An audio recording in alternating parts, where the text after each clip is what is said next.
Native American Indian spiritualities has been with us for thousands of years. Many indigenous people practices their spiritualities in various ways. For us Native Americans, there are some common ways we have practiced spirituality.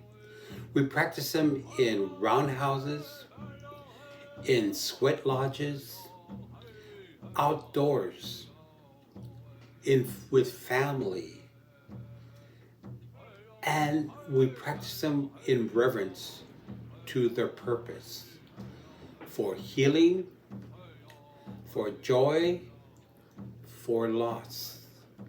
It's done through various ways. We practice with our feathers. We practice through the eagle and sharing our sorrows and stories. We practice through our songs. It is this way that we are different from the norms prior to Christianity coming to America. And for us Native Americans, especially for veterans and for our warrior society, we practice for them to heal with their families, loved ones, children, and elders. Thank you. Hello, I'm Dennis Faden.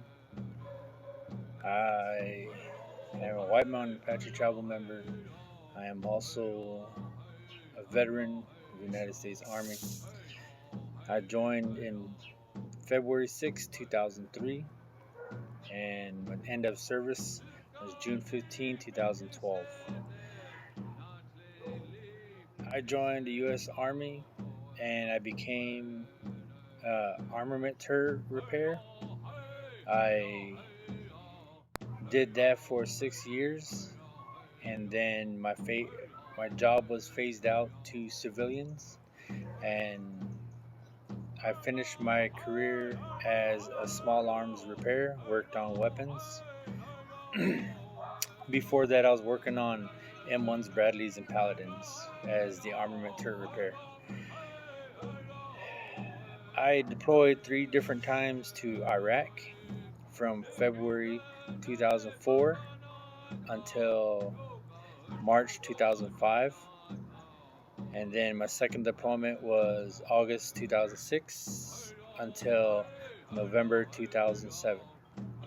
My third deployment was November 2008 to December of 2009. My first deployment, I was in Balad, Iraq. My second deployment, I was in Baghdad, Iraq. And then my third deployment, I was also at the border of Iraq and Iran as we defended the area. How have I overcame my PTSD? I struggle with my PTSD. I still deal with it as I still have flashbacks and struggle with days that have overcame a lot of issues. The days I struggle with, I've worked hard and try to overcome so I don't become depressed. I don't become an alcoholic. I've been sober for 10 years. I did go down a hard road. I did struggle when I did have my PTSD. What helped me out was talking with other people about my struggles or just telling my story. I still do help individuals who struggle. Uh, just sit down and talk, or we talk on the phone or video chat or something. I will always lend an ear to the veteran to sit down and talk. One, it helps me out with my struggles, and two, it helps the other veteran. I no, I'm not cured, but I do know the fact that I know how to live with my PTSD for now until it becomes harder and harder. But for me to deal and cope with my PTSD, I deal with it today just for today. I've struggled with it for years, and where I stand now is that I know I can live comfortably for today. I cannot guarantee what's going to happen tomorrow, but for today, I do feel relaxed and positive. My name is Frank Johnson. I'm a tribal member to the Barongo Band of Mission Indians. I enlisted in the military 1967. I was discharged in 1970. My first tour of duty was Germany, and it was only because my brother was in Vietnam already. When he finished his tour, then it was my turn. When I got to Vietnam, my first assignment for the first week of duty was to take care of the grass for the colonel. Once that was done, they found a position for me, and I went to the 4th Infantry Division. I had some difficulties because of my Native American background. I was teased, called Red Man. There was some arguments over it, and finally I'd asked to sit down and talk to him. Once I explained my background and my beliefs, it became very friendly, and I became kind of a symbol to them.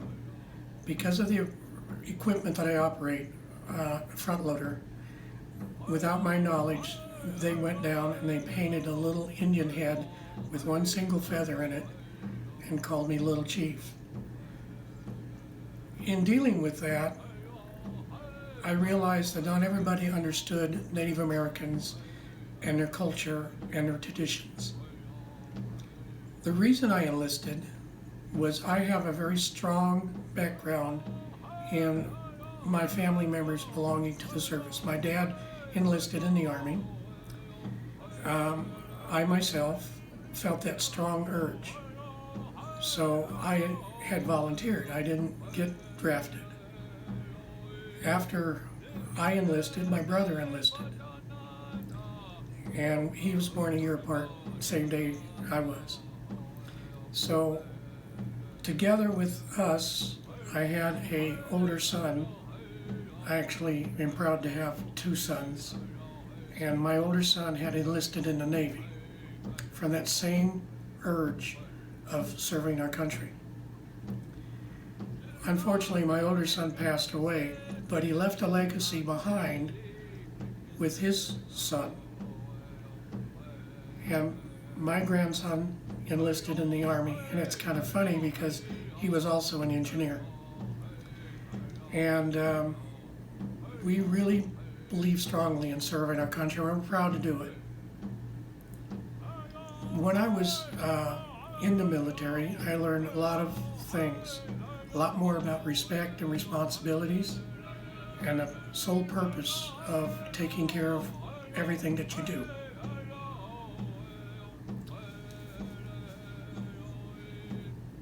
How difficult was it when you returned back to America? When I returned to America, when I was discharged, I got yelled at, spit at. I literally had to run to a taxi to get in a taxi and get out of there as quick as I could. Even though as angry as I was always taught, not only by my family, but by the military, to do the right thing. And the right thing was not to stand there and argue and get into a fight. When I did get home, finding a job was very, very difficult. Because I was a front loader operator, there was already 4,000 people in line to work as a front loader. So I moved from Arizona and came back to the reservation. During that time, my mother became ill, and she was in the hospital. She had cancer, and we sat down and talked for a couple of good hours at the hospital. She knew it wasn't going to be long before she passed. She asked me to be involved in my tribe and be the best tribal member that I could be. And after she passed, I was working a job at Palm Springs Unified School District as a school security officer. I did that job, but I also started volunteering to my tribe to do whatever I could to help the community. Consequently, I'd retired from my school security job and became involved with my tribe completely. My first election and position that I held was on the Planning Commission. At first I was just a member and enjoyed that ride for about 3 years. Then I was nominated from within my commission to be vice chair. And I held that position for a few years. Another time came up, they wanted to nominate me as chair. And I took that very proudful. I was chair twice, but for a total of 6 years. My total involvement in the tribal community has been over 20 years. Since the Planning Commission, I also got involved in the community outreach program, which we review applications for financial assistance to different things. I also got involved in another situation just recently where I was elected to the board of directors for the casino. And since then, I've also gotten nominated and accepted nomination to our election committee. How did you get involved with the Native American and Alaskan Veteran Memorial?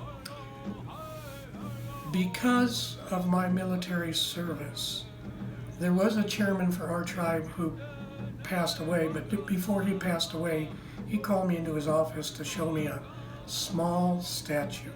His name was Maurice Lyons. Maurice wanted our tribe to be involved in this Native American and Alaskan Veterans Memorial, and it was a new idea that was coming up. Because of him, I became involved as a member to it. I have since been nominated as vice chair for this. It is a memorial site at the Riverside National Cemetery here in California. We recently were able to raise enough funds to build a statue, a Native American statue with a United States flag wrapped around it, and the statue's name is The Gift. We've been pretty successful. We were actually able to pay for the statue, and now we've just gotten permission for a particular site at the Riverside National Cemetery to place that statue and to honor our fallen heroes. What,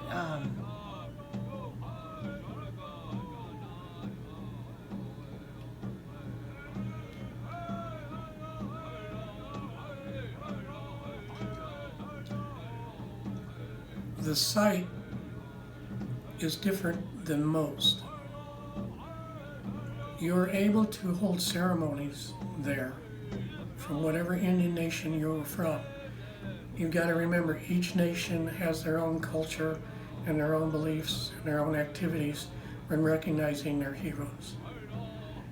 We're almost there, but we need continued support. Feel free to contact me at my email, phrank2631@aol.com. Alito from the Choctaw Nation headquarters in Durant, Oklahoma. I am Sergeant Major retired Bruce Jesse. I was influenced to enter the military because of my uncle and my brother. My uncle and brother had been in the military for some time, so I wanted to take a look and see how it is about. Do my one enlistment and then get out.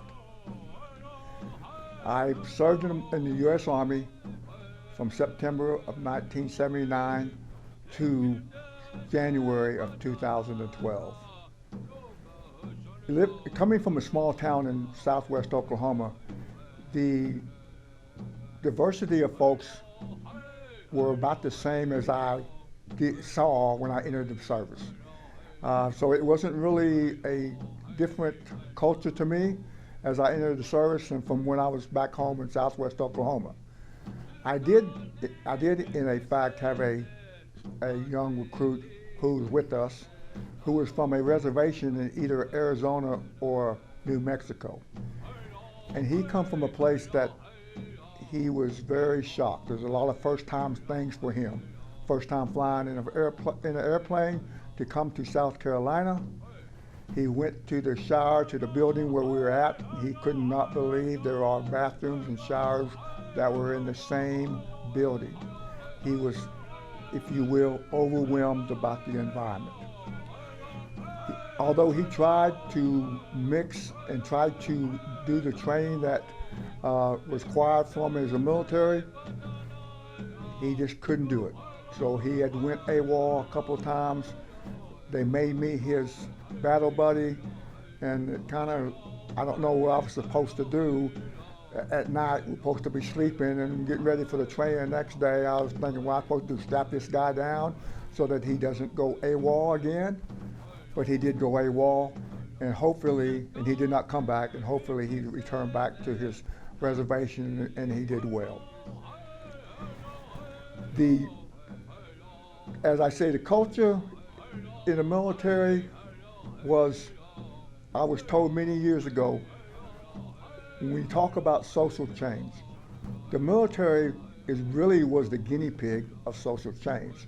So for many years, I saw that, and I realized that everything that happens beyond society, we got the guys that do that because we all come from different parts of the country, different types, diversities that we have, and so it was a different strange of things, how things worked out for us. Now, it asked me, one of the big things is talk about transition.